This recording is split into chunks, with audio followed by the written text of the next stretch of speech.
Josh Lavinitz died on August 7th, 2017. And for almost 3 years, I didn't know his cause of death.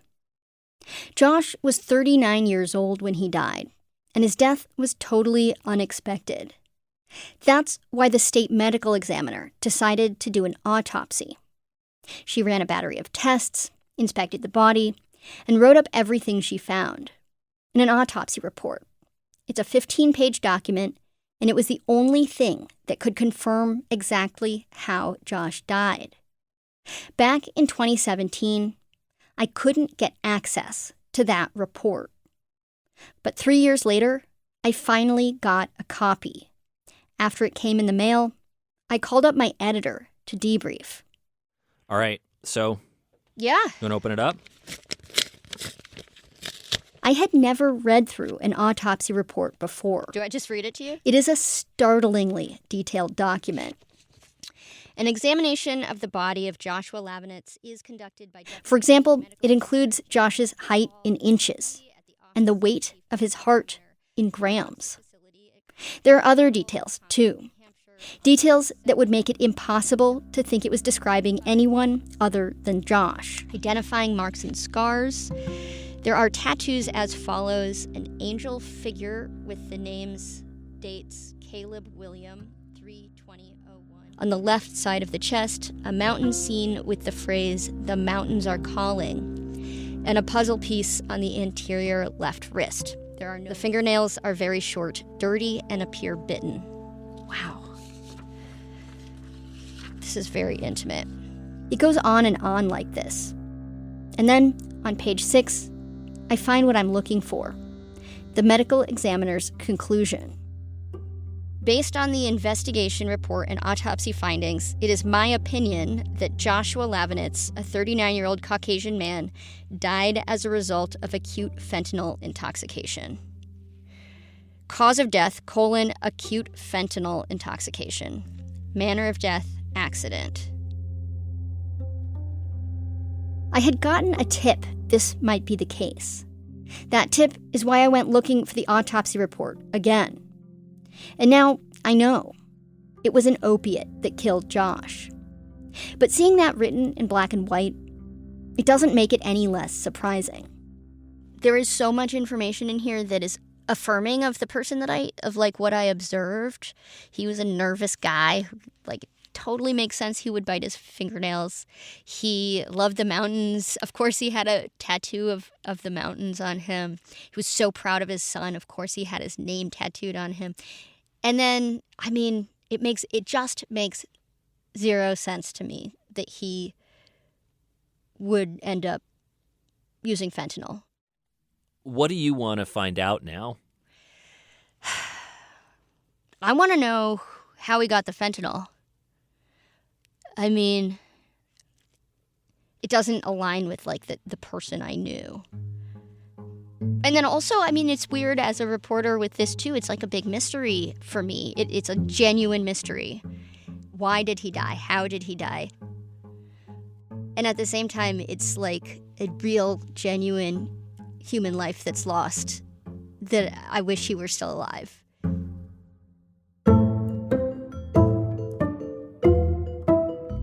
From New Hampshire Public Radio, this is Supervision. I'm Emily Corwin. Episode 5, Caleb. And just a warning for those who might be sensitive to what's coming, this episode deals with domestic violence.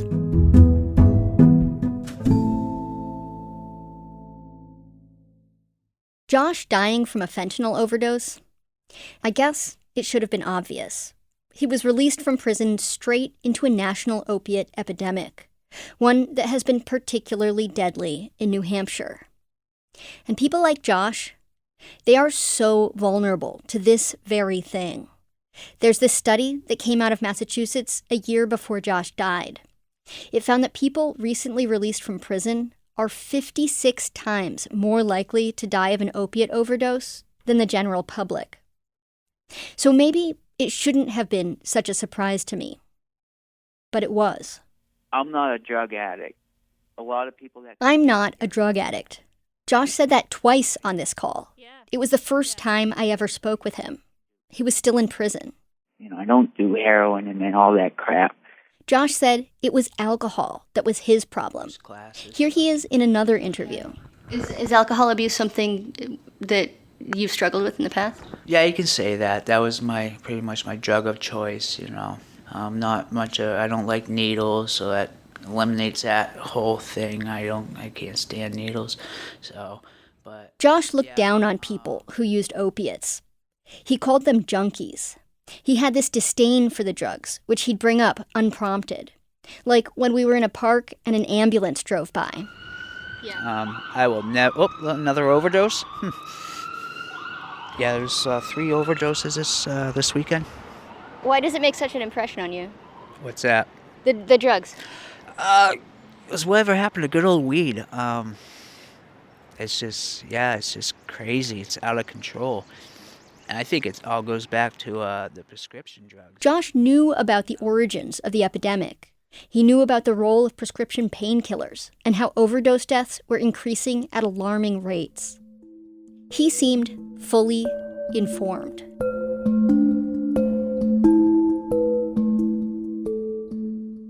And it's one thing for me, a reporter who only knew Josh for a few months, to be surprised by his overdose.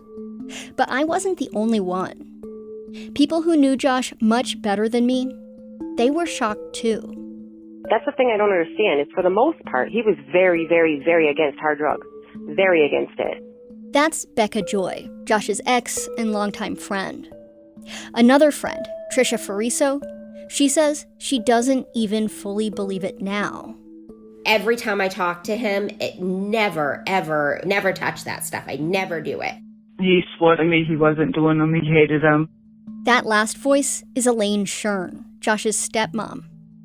One reason it's so shocking to Elaine is the way that Josh used to treat her daughter, who struggled with addiction for years. Elaine says Josh used to rail against her daughter for using. I don't know if that night was his first time doing it or if he was doing it all along. I have no idea. Mm-hmm. I just know that he just kept saying, I don't do the drugs. I don't do it. I don't do it. I don't do it.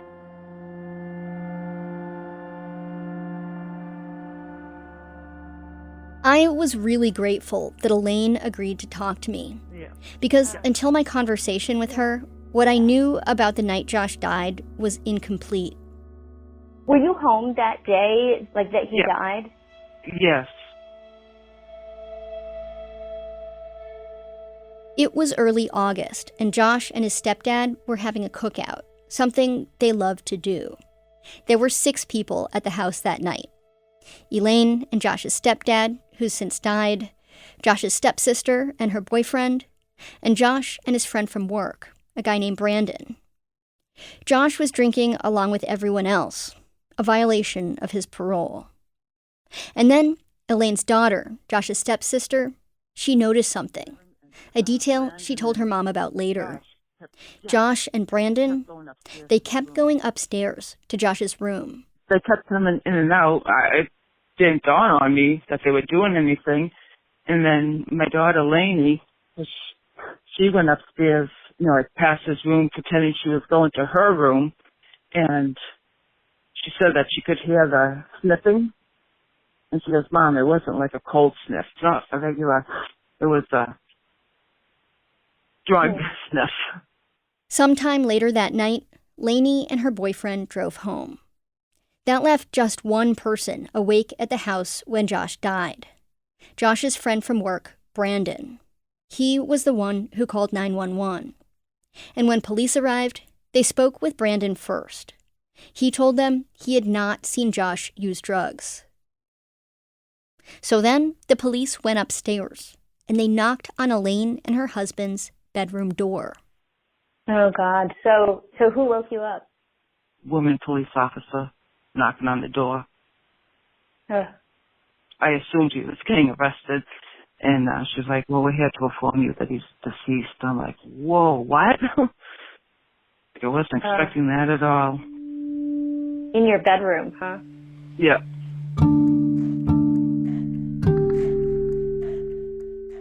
It sounds like Josh snorted the fentanyl.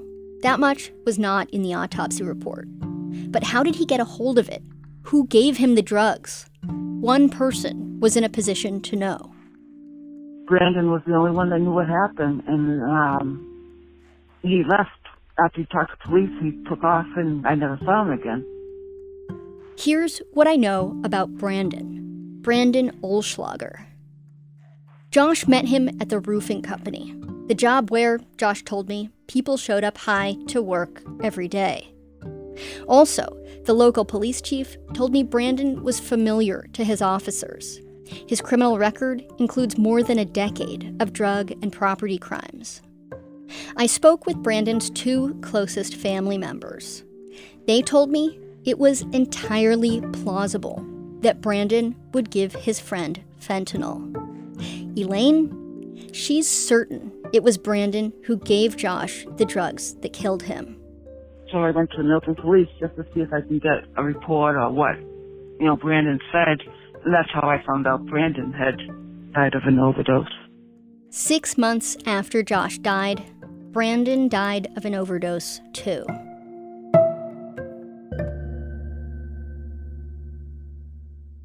When I talked to Josh before and after he got out of prison, so many times he told me his age. He was 39. He'd say, I should be farther ahead than I am. Josh had ambitions. He wanted to hike mountains. He wanted to reconnect with his son. He wanted to make his mom proud. What was going on in his head? What led him to mess with such a deadly substance? This was what I was trying to find out when I called up Trisha and Becca. You heard them a moment ago. They told me Josh was very against hard drugs. And that's why I was taken aback by something else they said. Did you know Josh to use drugs earlier in his life? So the situation with this is They knew Josh had a history of drug use. I've known Josh to smoke weed. I would know that he dabbled in things. He went on like a little bender one time with meth, crystal meth.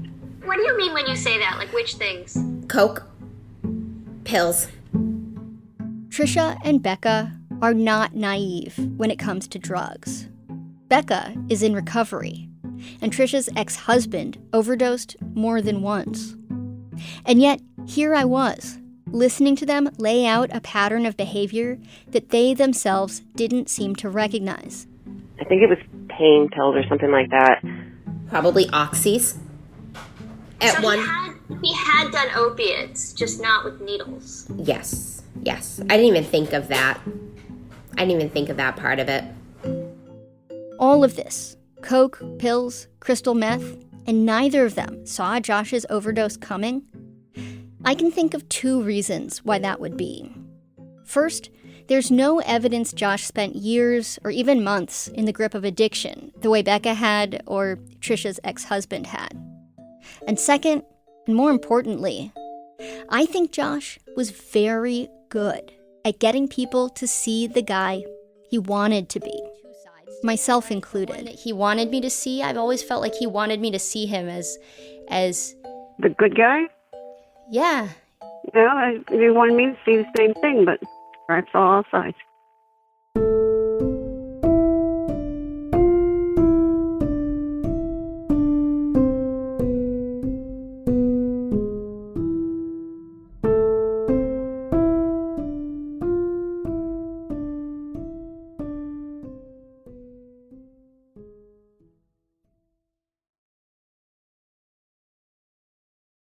Josh's mom, Diana Shaw, has hovered around the edges of this story.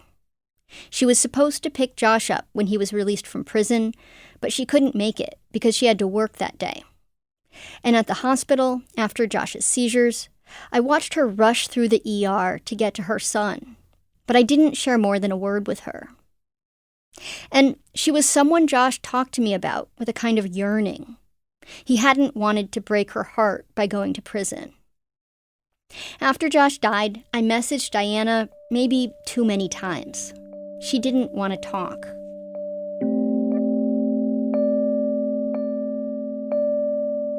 When I was working on this story back in 2017, Like, I'm just curious what you were experiencing when I was sort of prodding you. Grief. Yeah. That's one word, was grief.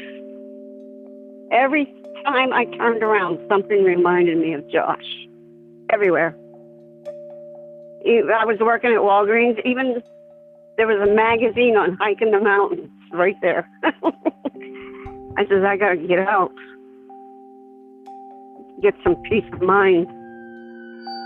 Diana did get out of New Hampshire. A year or so after Josh died, she moved to Florida and got a 9-year-old dog to keep her company, a miniature pinscher she named Gypsy. I asked Diana the same question I asked everyone after reading Josh's autopsy report. I guess I'm curious to know if you were surprised to learn that Josh had died because of fentanyl. No. I wasn't surprised from the fentanyl, no. No? How come? Even though he told me he wasn't doing any drugs, I know my son. I'm sure he was. Really? How did you know he had been using drugs? Because we were out one day at the Chinese restaurant, and he excused himself, and I heard him violently vomiting in the men's room. And he tried to hide it, and that's what I figured. I thought he was doing some drugs. Diana is the only person I spoke to who wasn't surprised by Josh's overdose. And as I talked to her, I found myself circling around this question. And how do you make sense? I mean, when I sort of think of Josh as having two sides to him, right? The one that he wanted me to see, I've always felt like he wanted me to see him as the good guy? Yeah. No, he wanted me to see the same thing, but I'm his mother. I saw all sides. When Josh got out of prison, there was a lot he needed, like housing, transportation, a job, logistical things. But here's something else I think Josh needed. I think he needed a way to be honest about his failures and still see himself as a good guy, despite those failures. Because when the truth didn't make him look like such a good guy, he pushed it away. He told half-truths. And he lied. Not just about his drug use. He lied about his criminal record. I mean, tell me about what landed you here. I just pretty much blacked out, and I just started, fighting everybody, and it just wasn't good. This tape is from the state prison in New Hampshire, where Josh was locked up for beating his ex-wife and her son. What you're about to hear, I played a little clip of it in another episode. This is the whole conversation. Between not taking my meds and drinking is just a bad combination. Was it a single, totally out of the blue moment, or was it something that was happening really regularly? Oh, it was out of the blue. It was just boom, like a light switch, That's why it's important that I take my meds so my mood can stay consistent, and my self-esteem and everything's been much better since I've been on my meds. And you were feeling like, was it? You said you were in an unhappy relationship. There must have been some anger or something. How can you explain what was stewing? It was just a sour relationship I had with my ex, and it just wasn't getting better, and it was always constantly on my mind, and it just wasn't healthy, a lot of fighting and arguing and stuff, So I didn't exactly buy this explanation, but I barely knew Josh. I thought I'd bring it up again. A few months later, he was gone. Listening back to this now, though, I hear Josh avoiding my questions. He's shifting the conversation to things he's comfortable talking about. His meds, his drinking. What he's not telling me is that he was a serial domestic abuser. That's what I learned from his exes. Josh went to prison for violently assaulting his ex-wife and her son on one singular night. But that ex, Joyce Davidson, she says he violently assaulted her for years. all the abuse that I put up with Josh, he threw me into a table at his apartment. After Josh threw her into the table, Joyce says she had to have gallbladder surgery. I also tracked down Josh's ex before Joyce.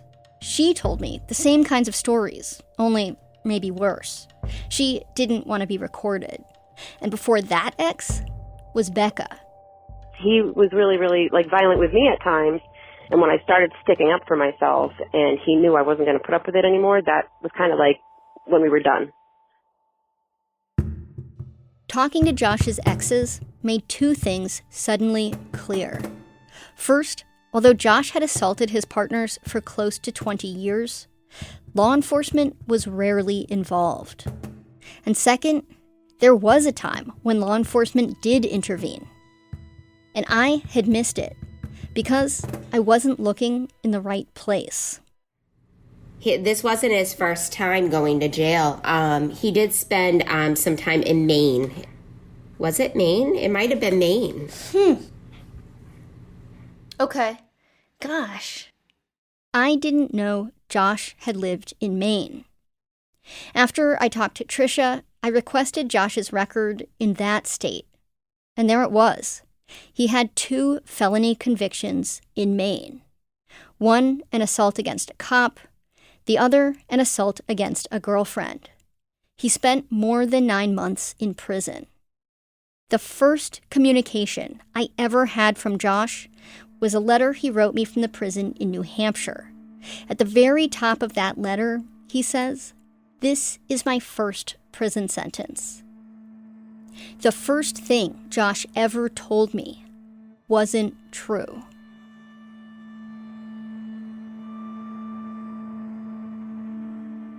As I went along, I discovered these blind spots in my earlier reporting. Josh's level of violence, his previous felonies, his drug use. Altogether, it made me realize that to really understand what was going on for Josh, what made it so hard for him to rebuild his life after prison, I needed to look back earlier, to well before he went to prison. One time we were talking in my car, and I said, "Josh, what is wrong? And he says, "Mom, I really don't know." What made Josh do the things he did? I have no idea. I just know it happens when he's drinking. Yes, I believe him drinking is a bad combination, definitely. Was a good person. He tried hard to be a good person, but he did have mental health issues. I know Josh was kicked out of kindergarten for hitting kids. I know Josh's mom left when he was 14. I know she left him with his stepdad, who struggled with alcoholism. I also heard Josh was seriously abused as a child, but only one person told me that, and I couldn't confirm it. But he didn't like to talk about his past. That was his issue. He didn't want to go to therapy because he didn't want to talk about his past. He didn't want to talk about any of that. The only thing Josh's friends and family knew for sure was Josh had these 2 sides. It was like there was one guy who was earnest and loving and wanted to help, and another guy who was none of those things. And how do you make sense of that? I don't. I can't. I couldn't. Here's what I think. Josh told me he wanted to do better on the outside. And I take him at his word. But I think he needed a lot of help. And I can tell you one thing. Josh's prison sentence was not designed to be helpful. There's this document in his case file. At one point, when Josh was in prison, he asked a judge if he could get out early on work release. The judge said no. Josh's sentence, the judge wrote, quote, was designed primarily to be punitive and not rehabilitative. Every kind of help I saw the state try to give Josh wasn't very helpful. Here's what I mean. Josh was required to take some group classes in prison, including one on healthy relationships. But for the most part, those 2 years he was locked up, he lifted weights, read lifestyle magazines, counted the hours in a gymnasium full of 50 other men. Like the judge said, for Josh, prison was meant to be punitive. And it was. It hurt him. It hurt his chances when he got out. It cost him his housing, his job, his contact with friends and family. In theory, it's parole that's supposed to help him get those things back. As far as I can tell, there was only one kind of help he got. A place to live. That transitional housing. But the day after he moved in, they kicked him out because he couldn't stay sober.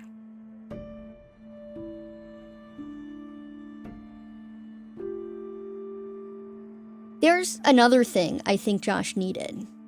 Help seeing himself honestly, with all of his flaws, but still as a person who deserved to be loved, who didn't have to be violent. I remember him telling me he was supposed to go to therapy on parole. And I remember him saying he wanted to go. I can't verify for certain, but I'm pretty sure he never went.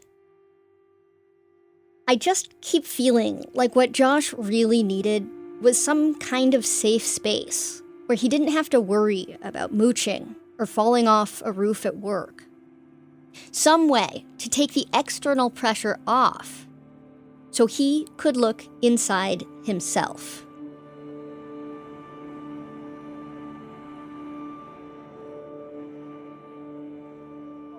I guess I'm really excited to be talking to you. Did you listen to the podcast? I haven't listened yet because my mom warned me about it and I might get sad. And Yeah. I'm kind of like a little bit afraid because I haven't heard his voice in a couple years. This is Caleb Lavinitz, Josh's son. When Josh died, he was 16 years old. It was Caleb who helped me bring some closure to this story. Because he's the one who got me Josh's autopsy report. The state gave him access to it when he turned 18. And as I talked to Caleb, the same word came to mind as did the very first time I met his father, Josh. That word is earnest. So I get told all the time that I'm just like my dad in every sense possible. Like I even look like him. We have the same nose. Like we have the same kind of like sense of humor. We just basically like we have the same good side. And then on the other side of things, my dad could be very scary. He could be your best friend or your worst nightmare.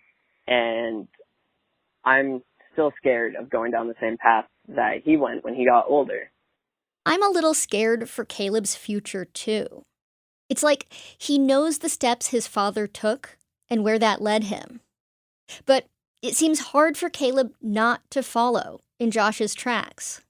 If drugs can get a hold of you, they will keep hold of you and they will ruin your life, no matter what it can be. But then, he can't seem to avoid making the same mistakes. I myself have done my fair share of different drugs. If you want, I could tell you like a list of them or something. Sure. I smoke marijuana pretty frequently. I do what's called dabs. I'm not sure if you know what those are. No, I don't. They're THC crystals, mushrooms, LSD, cocaine. MDMA. Something I had never heard of, called lean. Lean is the codeine inside of a cough syrup. Oh, okay. Caleb volunteered all this to me, eagerly, like you heard. He also told me that when he was a little kid, Josh was violent. He said he struggles with bipolar disorder, just like his dad did. And he said he spent his teens in and out of group homes. Now, Caleb knows it's possible to bounce back from adversity. His mom, Becca, is his role model. He watched her overcome addiction. She's like Wonder Woman to me. I look up to her so much. Caleb also got high honors in his senior year of high school. That's the year right after his dad died. It's been one thing after another for Caleb. Like, right before his dad died, his best friend died, too, by suicide. Oh, gosh. I'm so sorry, Caleb. Yeah, it's like after a certain point, you learn to kind of like cope with it pretty easy. Mm-hmm. That is a brave thing to say. I can't imagine it's true.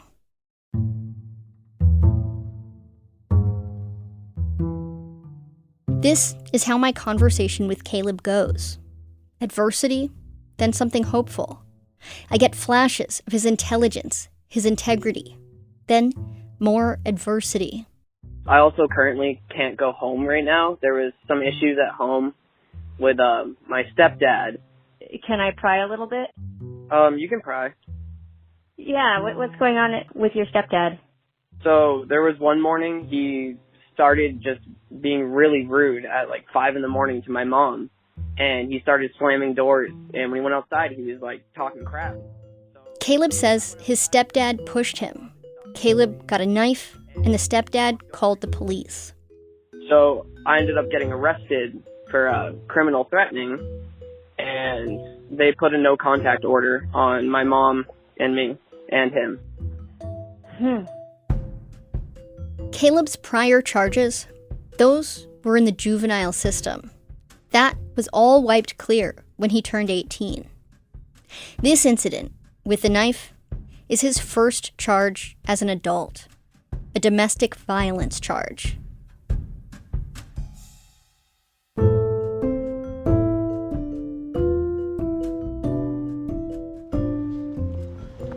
Have you seen your kid yet?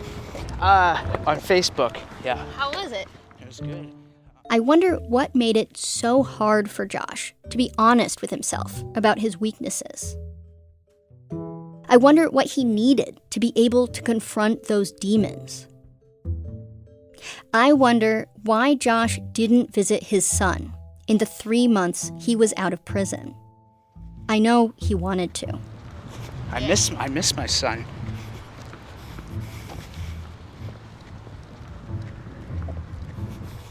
When do you think you'll see him? Hopefully soon. Soon as possible.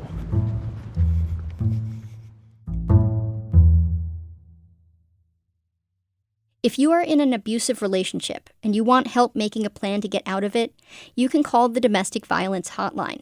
Their number is 1-800-799-SAFE. If you're unable to speak on the phone safely, you can go to their website, thehotline.org. And if you think you may be mistreating or hurting your partner, you can get help at the same place.